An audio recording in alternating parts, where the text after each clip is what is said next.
Hey guys, welcome back. Haven't done a video in a while. Thought this one was pretty important. Was pretty dissatisfied with this purchase so far. There's some good, there's some bad, but most of the reviews out right now, they're crap on this device.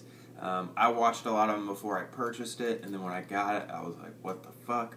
Well, anyway, we'll dive right in. It's the CloudPort T8. CloudPort's been getting quite the shit reputation lately for false advertising, and I see why. I don't know why none of the other reviewers have found the flaws that I have with this, but it is flagrant false advertising. Once again, just like the T5, just like the T6. There's some really good things about this box, and I could see a lot of people, and I see why the reviewers reviewed it well and liked it. But obviously those other reviewers don't have any high-powered box mods like the Sigelei 100-watt or the God mod or anything like that. But there are some really nice features of this device, one being the profile, the actual box, and the screen. All those, great. It's got a little bit of button rattle, which is pretty freaking annoying. But other than that, it's got a great magnetic door. We'll go over the pros first, obviously. It's got a nice, clean inside, great magnetic door. I'm using two Samsung 25Rs in here. No screws on the back like with the Sigelei. It just slaps on, and it makes nice, not too much give in it. So I like that about it. I like the size, and I love that it's a left-handed box. I'm left-handed, and it gives you access to the screen when you're vaping easily if you're left-handed. You throw it in your right hand, yeah, it's not the same. In fact, it would basically mean you'd be looking at this side if you were right-handed. So if you're a right-handed vapor and you're not okay with using it left-handed, you may want to consider that. But the overall build quality looks great on this device. It's real clean.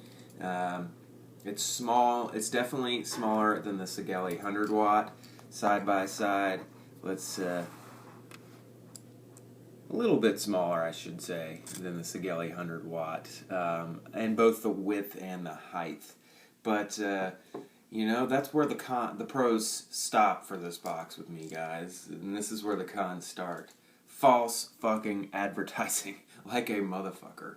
I got it on 43 watts. Okay, hitting hard, hitting like a champ. See, 43 watts. That's about what it should. Alright, now let's crank it all the way up to 150 watts. And you would suspect there would be a noticeable difference in power output. But no. Alright, here we go. 150 watts. Let's check it out. About the same. So what I'm thinking is this thing has about a 7-volt limit, if I had to guess. I haven't pulled out an oscilloscope. I will when I get around one. I'm using the Hobo RDA on this thing, and it does chuck clouds, but what doesn't at 7 volts, right? I feel like this should be relabeled as a 80-watt box mod. In fact, if they would have just called it a 100-watt box mod, I wouldn't be so butthurt. And I know there's firmware updates for this thing, but there's no firmware update that's going to jump you up 72 watts, because I believe I've read somewhere somebody said it actually puts out 88 watts, and I would agree with that. I mean, it comes with a great box, real clean, a little package of magnets, and you know, they did a great job with the presentation of the box and the packaging, but the box itself is just shit. I should not be able to take a pull at 150 watts when I have a 0.7 ohm build in here and not taste anything but burning cotton. And that hit was fine. There's just a lot of flagrant false advertising going on here. Like, I guess they just think people won't test these things. But to me, about 43 watts is perfect for this build. And really, if you jump it up to 80, it's the same. You jump it up to 150, it's the same. But that being said, with a 0.7 ohm build at 43 watts, I'm already pumping out some serious power. Just to tell you what it exactly is, here, let's go to it again. 5.5 volts. Okay, 5.5 volts is really about the best target area I've found for this. You go any higher and you don't notice any difference. But 5.5 volts is really nice.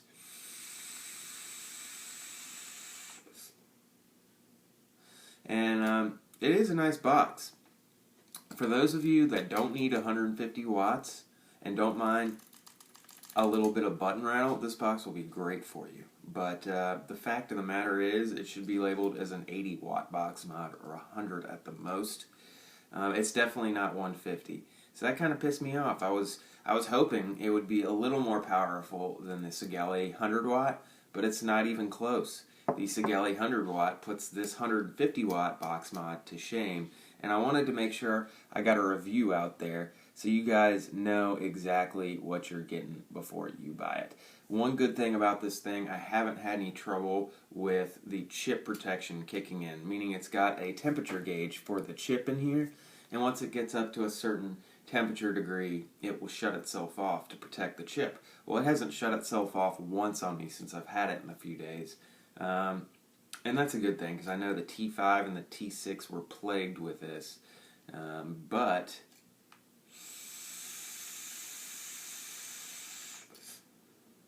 what it does do is it does produce a better quality vape and low, I would say between the 30 to 70 watt range. This trumps this, the Sigelei 100 watt. The Sigelei 100 watt is a great box, except it has some voltage jump issues, as people know. But you put this on 70 watts and you put this on 70 watts, and you notice a difference in the two and the way it vapes, and this beats it. It really does. It just doesn't have the power output. When you're pinching the coils, getting them even while you're building, and I use this box, I could see how different the pulse is as it goes through the coil. It's definitely not pulse width modulation, even though it says it is, or it doesn't look like typical pulse width modulation being pumped through the wire. And but like I said, it does produce a really good quality vape in the 30 to 70 watt range. Going any higher, it's still a great quality vape. It just doesn't do any difference. You know, so you put it on 150, it's the same as the 70 watt setting. And it depends. I've used all different builds. I've thrown about 14 different atomizers on here, all with different builds. Most of them are with 24 and 26 gauge, just because that's my speed of wire. But it really doesn't change once you go past the 70 watt mark. It's all the same there on out. It doesn't pulse harder. It doesn't put out more vapor. It doesn't change the flavor. So, Cloudpour, you're really sticking it to us once again. I don't know what the fuck you're thinking. I guess you think we just don't care or notice, but we do. I appreciate the fancy box and the cool package this comes in, and especially the screen. The screen on this device is just really, really nice. You can't really see a whole lot when you open up the back, but that's what it looks like. No glue like the IPv3s or the 2 or even the 2S. They did a really good job there. The battery sleds are not tearing up my batteries like it did with the Sigelei. That's my biggest complaint with the Sigelei is it rips my battery wraps to shit in back. And if I had to choose which box I wanted, it would have to depend on what you're asking for. You want cloud chasing? It's definitely going to be the Sigelei. You want quality of vape? It's definitely going to be this. This produces a smoother, more consistent vape. I feel like the Sigelei just shoves the vape down your throat instantly. No warm-up time, just instant full throttle down the throat. This is a little smoother in its delivery, and I like that. It still vapes just as hard. If you put these both in 70 watts, this still vapes just as hard, but this vapes better vape quality, and maybe marginally better flavor. And maybe it's my mind playing tricks on me. I know a watt's a watt, but with these boxes, it's not. Not with the Cloudpour. A watt is not a watt. Voltage is voltage. And I've noticed right around you get to the point where it's 7-ish volts, it just stops going up. So look at this as a 7-volt limit box. For many, many people, 7 volts is plenty. Unless you're doing like some 16 wrap macros with 24 gauge, you know, you really don't need more than 7 volts. But some people, they like their their bigger Tobes or their bigger 30 millimeter atomizers, or 26-650 atomizers, if you will. And for those, the 150 watts would be great. It wouldn't burn the cotton. The more metal you have, the more wattage you need to heat that metal up quicker. But with that being said, in here right now, I'm rocking the, let's see if you can see that, the Hobo with a single coil, 24 gauge, looks like a 8 wrap coil.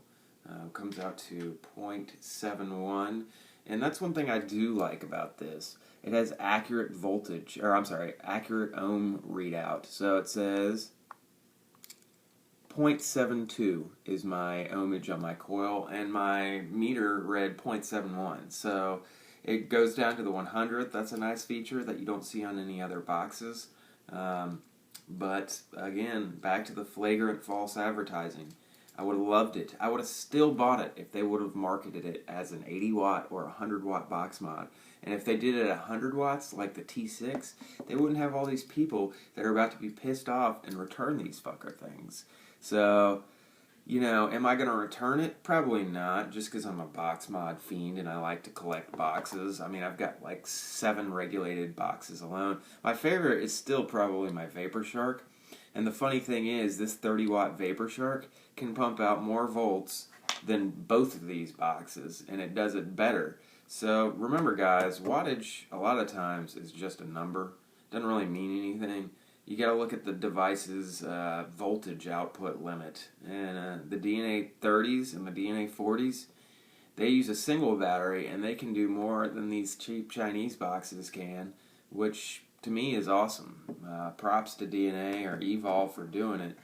Am I happy with this purchase? Well, I got mixed feelings. It does produce a great quality vape in the 30 to 70 watt range. It does have nice construction, great magnetic door, but overall I'm a little jaded on it, guys, and I want you to know that before you order it. So if you're the type of vapor that doesn't need more than 70-75 watts, then this will be great. If you're somebody who's looking to build on a 26-650 Addy and do 16 wrap dual coils with 26 gauge, yeah, you're going to be a little disappointed. The God Mod or the Skelly 100 watt or the IPv3 are a much better choice for you.